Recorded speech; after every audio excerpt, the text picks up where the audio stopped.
ஆண்டவருடைய அன்பை உணர்ந்து கொள்ள வேண்டும். அவருக்கு முதலிடம் கொடுக்க வேண்டும் தங்களுடைய வாழ்க்கையில.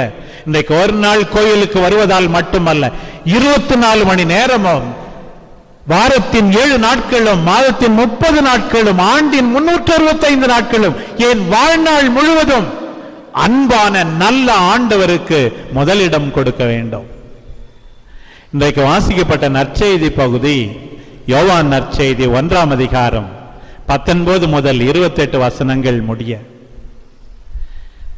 டிசம்பர் மாதம் 1ஆம் தேதியிலிருந்து இன்னைக்கு வரை, ஏன் இன்னும் தொடர்ந்து கூட அடிக்கடி ஒருவரை பற்றி நாம் கேள்விப்படுகிறோம் என்றால் அவர் இந்த திருமுழுக்கு யோவான். பழைய தமிழிலே ஸ்நாபக அருளப்பர் என்று சொல்லுவார்கள், இப்போது திருமுழுக்கு யோவான், ஜான் த பேப்டிஸ்ட். அவரை பற்றி நாம் அதிகமாக கேள்விப்படுகிறோம். இன்னும் கிறிஸ்துமஸ் வரைக்கும் முன்னோடியை பற்றி சொல்றாங்கன்னு பார்த்தா கிறிஸ்துமஸ் முடிஞ்சு இருக்கிற வார நாள்லயும் வந்தது. சரி, ஜனவரிக்கு பிறகாவது அவரை பற்றி பேச மாட்டாங்கன்னு பார்த்தா இன்னும் வருகிறது. அதுவும் இந்த 2வது ஆண்டுல இன்னும் ஜனவரி முடிகிற வரைக்கும் எப்ப பார்த்தாலும் நற்செய்தி பகுதியை எடுத்து பார்த்தா திருமுழுக்கு யோவானை பற்றி தான் அதிகமாக பேசப்படுகிறது. நான் அடிக்கடி சொல்வதுண்டு, குடிலை அடைய வேண்டும் என்றால் திருமுழுக்கு யோவானை கடந்துதான் செல்ல வேண்டும். கிறிஸ்துமஸ் மகிழ்ச்சியை நாம் பெற வேண்டும் என்றால் அவர் கூறுகின்ற மனமாற்றம் நம்மிடையே இருந்துதான் பெற வேண்டும். நாம் ஒதுக்கிவிட்டாலும் 4 நற்செய்தியாளர்களும் திருமுழுக்கு யோவானை சித்தரிக்கிறார்கள். ஆண்டவரின் வருகைக்கு முன் அவருடைய வாழ்க்கை, அவருடைய போதனை. யூதர்கள் சிலர் சென்று அவரிடம் கேட்கிறார்கள், நீர் மெசியாவா? உடனே அவர் சொல்லுகிறார், நான் மெசியா அல்ல. எல்லாம் நெகட்டிவ் பதில் தான், ஷார்ட் ஆன்சர் தான், 1 வேர்ட் ஆன்சர் மாதிரி தான் அவர் பேசுறார். கிடையாது, நான் மெசியா அல்ல. நற்செய்தி சொல்லுகிறது, மறுக்காமல் வெளிப்படையாக ஒப்புக்கொண்டார். பிரியமானவர்களே, இன்றைக்கு ஆண்டவர் சொல்லுகின்ற இன்னொரு செய்தி என்ன தெரியுமா? நீ யார்னு உனக்கு தெரியுமா? நீங்கள் யார் என்று உங்களுக்கு தெரியுமா? கடவுளின் சாயலில் படைக்கப்பட்டவர்கள் யார் இல்லை என்று உனக்கு தெரியுமா? பேயினுடைய பிள்ளை அல்ல, சாத்தானின் பிள்ளை அல்ல, திருமுழுக்கு பெற்றிருக்கிறாய். சாத்தானின் ஆதிக்கத்திலிருந்து விடுதலை பெற்றிருக்கிறாய். நீ பேயினுடைய பிள்ளை அல்ல. பேயினுடைய வேலை நீ தொடர்ந்து செய்யவே கூடாது. சில சமயங்களில் நமக்கே நம்ம யாருன்னு தெரிய மாட்டேங்குது. திருமுழுக்கு யோவானுக்கு தெரிந்திருந்து, நான் மெசியா அல்ல. பாருங்க, வெளிப்படையாக ஒப்புக்கொண்டார். எதற்காக ஒப்புக்கொண்டார்? இயேசுவுக்கு முதலிடம். பாருங்கள், இயேசுவுக்கு முதலிடம். உடைய இதயத்திலே முதலிடம், உடைய குடும்பத்திலே முதலிடம், உடைய நண்பர்களிடம் இயேசுவுக்கு முதலிடம், உடைய பங்கிலே இயேசுவுக்கு முதலிடம். மற்றெல்லாம் குப்பை. இயேசுவுக்கு முதலிடம். நான் மெசியா அல்ல. அவர்கள் விடவில்லை. 2வது கேள்வி, நீர் எலியாவா? எலியாவா? இவர் எலியான்னு கூட சொல்லி இருக்கலாம். ஏனென்றால் நற்செய்தியில நம்ம வாசிக்கிறோம், மத்தேயு நற்செய்தி 11 ஆண்டவர் இயேசுவே சொல்லுகிறார், ஸ்நாபக அருளப்பர் தான் எலியான் நீங்கெல்லாம் உணர்ந்து கொள்ள வேண்டும் என்று கேட்டார். அதே போல மத்தேயு நற்செய்தி 17ஆம் அதிகாரத்தில் கூட இயேசு பேசும்போது யாரை பற்றி சொல்லுகிறார்? அவர் ஸ்நாபக அருளப்பர் திருமுழுக்கு யோவானை பற்றித்தான் பேசுகிறார் என்று அவர்கள் புரிந்து கொண்டார்கள் என்று இருக்கிறது. லூக்கா நற்செய்தியில கூட கபிரியேல் தூதர் திருமுழுக்கு யோவானுடைய தந்தைக்கு நற்செய்தி அறிவிக்கின்ற போது அவர் எலியாவின் மனப்பாங்கையும் வல்லமையையும் கொண்டிருப்பார் என்று அவரை எலியாவாக நற்செய்தியே படம் பிடித்து காட்டுகிறது. சொல்லி இருக்கலாம், நான் இந்த மனுஷன் என்ன தெரியுமா, எலியா கூட நான் கிடையாது, நான் எலியா. ஆண்டவரே ஓரளவு சூசகமாக அவரை பற்றி எலியா என்று சொன்னார், இவர் எலியா கிடையாது என்று சொல்லுகிறாரே பாருங்கள். சரி, அப்படின்னா நீ ஒரு அட்லீஸ்ட் ஒரு இறைவாக்குனரா? Are you a prophet? நீ ஒரு இறைவாக்குனரா? மோசே சொன்னார், இணை சட்டத்திலே நான் வாசிக்கிறோம், ஒரு காலத்தில் ஒரு பெரிய இறைவாக்குனர் உங்களிடையே தோன்றுவார். அப்படிப்பட்ட இறைவாக்குனரா? இறைவாக்குனரும் அல்ல. என்னப்பா அது எல்லாம் அல்ல அல்ல நோ நோ அப்படின்னு சொல்லி ஆன்சர் சொல்லிக்கிட்டே இருக்கிறியே, நாங்க போய் பதில் சொல்ல வேண்டுமே. எங்களை அனுப்பியவர்களுக்கு பதில் சொல்ல வேண்டுமே. நீ யாருன்னு கேட்கும் போதுதான் நான் ஒரு குரல், அவ்வளவுதான். அந்த 1ஆம் அதிகாரம் தொடங்குகிறது, ஆதியிலே வார்த்தை இருந்தார் என்று இயேசுவை வார்த்தை என்று சொல்லுகிறது. வார்த்தைன்னு கூட சொல்லாம நான் ஒரு குரல், பாலைவனத்தில் ஒலிக்கும் ஒரு குரல், ஆண்டவருடைய வழியை ஆயத்தப்படுத்துங்கள் என்று மக்களை தயாரிக்கின்ற குரல். பாருங்கள், இயேசுவை மையமாக வைக்கின்ற இந்த ஸ்நாபக அருளப்பரை உற்று பாருங்கள். உங்கள் குடும்பத்திலே எது மையம்? யார் மையம்? பணம் மையமா? டிவி மையமா? உன்னுடைய வாகனம் மையமாக இருக்கிறதா? உன்னுடைய தகாத உறவுகள் மையமாக இருக்கிறதா? இயேசுதான் வேண்டும். இயேசுவின் திருஹிருதயம் தான் வேண்டும். அவர்தான் என்னை அன்பு செய்கிறவர் என்று அவரை மையமாக வைத்து இந்த 2015 நான் வாழ வேண்டும். பார், தன்னையே அழைத்துக் கொண்டு ஸ்நாபக அருளப்பரை திருமுழுக்கு யோவான் தம்மையே அழைத்துக் கொள்கிறாரே பாருங்கள். இயேசுவை மையமாக வைத்து தம்மையே அழைத்துக் கொள்கிறாரே பாருங்கள்.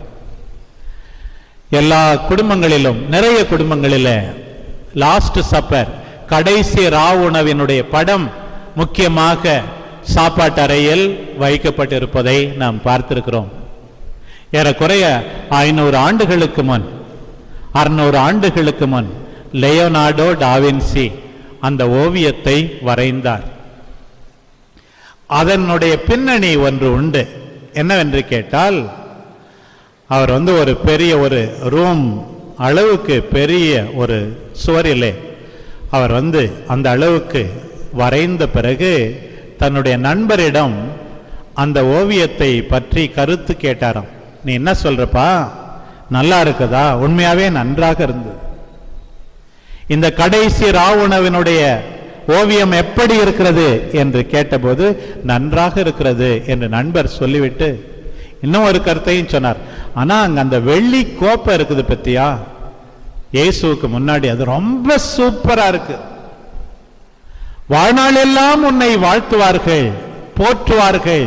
அந்த வெள்ளி கோப்பை இருக்கிறதே இயேசுவின் முன், சீடர்களுக்கு முன், ரொம்ப சூப்பரா இருக்கு அப்படின்னு சொன்னார். உடனே இந்த லியோனார்டோ டாவின்சி என்ன பண்ணார தெரியுமா?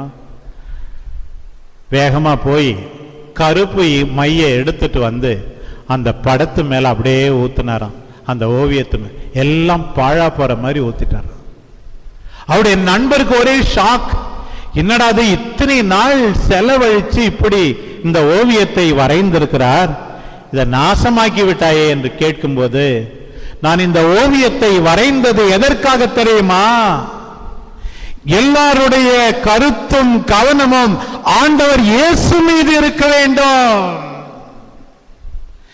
இந்த வெள்ளி கோப்பையின் மீது அல்ல, தவறு செய்து விட்டேன் என்று சொல்லிவிட்டு அந்த கருப்பு மையை அந்த ஓவியத்தின் மீது ஊற்றிவிட்டு மீண்டும் பல மாதங்கள், 4 ஆண்டுகள் செலவழித்து அந்த ஓவியத்தை வரைந்து முடித்தார்.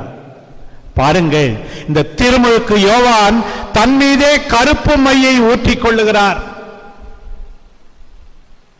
அவர் வளர வேண்டும், நான் குறைய வேண்டும். திருஹிருதய ஆண்டவரில் பக்தி கொள்கின்ற எல்லாரும் இப்படித்தான் இருக்க வேண்டும். பிரியமானவர்களே, ஆண்டவரை மையப்படுத்தி வாழ்கின்ற வாழ்வு, ஆண்டவரை மையப்படுத்தி வாழ்கின்ற வாழ்வு, இப்படிப்பட்ட வாழ்க்கைக்கு தான் ஆண்டவர் நம் எல்லாரையும் அழைக்கிறார். கிறிஸ்தவ வாழ்க்கை எப்படி இருக்க வேண்டும்? தந்தை தம்முடைய அன்பை தூய ஆவியின் வழியாக நம் மீது பொழிந்துள்ளார் என்று கேள்விப்படுகிறோமே. கிறிஸ்துவின் அன்பிலிருந்து யாருமே நம்மை பிரிக்க முடியாது என்று கேள்விப்படுகிறோமே. இந்த 2வது வாசகத்தில் ஆண்டவர் இயேசுவோடு நீங்கள் இணைந்திருந்தால் நீங்கள் வெட்கப்படவே மாட்டீர்கள். அதுவும் ஆண்டவர் மாட்சியோடு வரும்போது நீங்கள் வெட்கப்பட வேண்டி இருக்கிறது என்று சொல்லுகிறோமே. நம்முடைய வாழ்க்கை எப்படி இருக்கும்? அதே பவுலடியார் எவ்வாறு நம்முடைய வாழ்க்கை இருக்க வேண்டும் என்று சொல்லுகிறார் பாருங்கள். கிறிஸ்துவின் அன்பை உணர்ந்தால், கிறிஸ்துவின் அன்பில் நிலைத்திருந்தால், ஆண்டவர் உன்னை அன்பு செய்கிறார் என்று உணர்ந்து விட்டால், அவருக்கு முதலிடம் கொடுக்க தொடங்கிவிட்டால், நம்முடைய வாழ்க்கை மற்றவர்களோடு உள்ள வாழ்க்கை இப்படித்தான் இருக்கும். பாருங்கள், 12ஆம் அதிகாரம் ரோமையருக்கு எழுதப்பட்ட திருமுகம் 9 இலிருந்து நம்முடைய அன்பு மற்றவர்களுக்கு செல்ல வேண்டும்.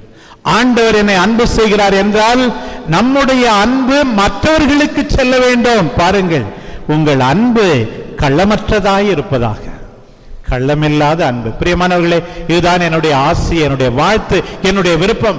இந்த ஆண்டு முழுவதும் உங்கள் அன்பு கள்ளமற்றதாய் இருப்பதாக. தீமையை வெறுத்து நன்மையையே பற்றிக் கொள்ளுங்கள். தீமை எதுவும் வேண்டாமா? நன்மையையே பற்றிக் கொள்ளுங்கள். உடன் பிறப்புகள் போன்று ஒருவருக்கொருவர் உளங்கனிந்த அன்பு காட்டுங்கள். உடன் பிறப்புகள் போன்று ஒருவருக்கொருவர் உளங்கனிந்த அன்பு காட்டுங்கள். பாருங்கள், பிறர் உங்களை விட மதிப்புக்கு உரியவர் என எண்ணுங்கள். பாருங்கள், சில பேர் மற்றவங்களை மதிக்கிறதே கிடையாது. இந்த கோயிலுக்கு வந்து என்ன பிரயோசனம்? மற்றவங்களை மதிக்கலன்னா வந்த உடனே திவ்ய நற்கருணையை பார்க்கிறோம், சிலுவையை பார்க்கிறோம், துன்புறுகின்ற ஆண்டவரை பார்க்கிறோம், இந்த கிறிஸ்துமஸ் நாட்களிலே குடிலை பார்க்கிறோம். எல்லாம் கற்றுக் கொடுப்பது தாழ்ச்சி.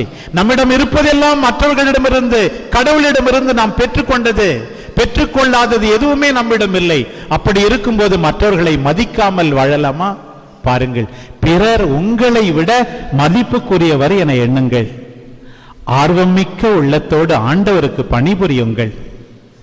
துன்பத்தில் தளரா மனத்துடன் இருங்கள். இறை வேண்டலில் நிலைத்திருங்கள். பகிர்ந்து கொள்ளுங்கள், விருந்தோம்புங்கள், துன்புறுத்துவோருக்கு ஆசி கூறுங்கள். ஒரு மனத்தோராய் இருங்கள். உயர்வு மனப்பான்மை கொள்ளாதீர்கள். எல்லாரோடும் அன்போடு பழகுங்கள். தீமைக்கு பதில் தீமை செய்யாதீர்கள். பாருங்கள், ஆண்டவர் நம்மை அன்பு செய்கிறார். ஆண்டவரை மையப்படுத்துவோம். இதுதான் கிறிஸ்தவ ஒழுக்கம் என்பதை உணர்ந்து நல்லது செய்வோம், அன்பு வாழ்க்கை வாழ்வோம். இங்கே கொண்டாடுகின்ற இந்த பலி அதுதான். ஆண்டவர் தம்மையே பிட்டு எவ்வித மிச்சமும் இன்றி கொடுக்கிறார். நம்மையே கொடுத்து, ஏன் அவமானப்பட்டு துன்புற்று நம்மையே தாழ்த்தி ஒருவருக்கு அன்பை வெளிப்படுத்த ஆற்றல் பெறுவோம். ஆமென்.